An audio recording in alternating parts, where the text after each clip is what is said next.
আজ আমরা চলে এসেছি দ্য ফেমাস চান্দু ভেলওয়ালাতে। যারা এখানে খাওনি তাদের বলবো একবার যাও, গিয়ে খেয়ে একবার পাগল হয়ে যাও। ইনার তৈরি করা খেজুরের চাটনিটা হচ্ছে গেম চেঞ্জার। এই চাটনি যাতেই দেওয়া হবে সেটাই অতুলনীয় হয়ে যাবে। বলো তো কোথাকার ভেলপুরি খাচ্ছি? একবার এসে এখানে খাও, তারপর বুঝতে পারবে যে এটা কি রকম ধরনের খেতে। কোথায় দাঁড়িয়ে আছি জানো?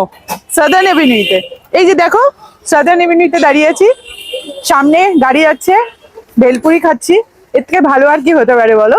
প্রায় 14টা দেশ ঘুরে আসা এই মানুষটার হাতে তৈরি অসাধারণ ভেলপুরি যারা খায়নি তাদের জীবন বৃথা। যখন কাঁচা আমের টুকরোওয়ালা এক প্লেট ভেলপুরি তুমি হাতে পাবে, দিব্যি দিয়ে বলছি এত সুন্দর খাবার খুব কম চেখেছো। এটার লোকেশন হচ্ছে লেক কালীবাড়ির ঠিক আগে। কারা কারা খেয়েছো একটু কমেন্ট করে জানিও প্লিজ। এটা হচ্ছে বাটাটা পুরি, শ্রী খেলো হচ্ছে ভেল পুরি, আমি এইটা নিয়েছি বাটাটা পুরি। এর মধ্যিখানে চাটনি দিয়েছে আর অনেক রকম জিনিসপত্র আছে, তো আমি এটা লোভ সামলাতে পারছি না, আগে খেয়ে দেখি। ওয়াও, জাস্ট মারাত্মক খেলে এটা, क्या बात है। ভেলপুরির দাম 100 টাকা, বাটাটা পুরির দামও 100 টাকা। ভিডিও শেষ। কন্টেন্ট ভালো লাগলে হিট দ্য ফলো বাটন। আজ চলি, বাই।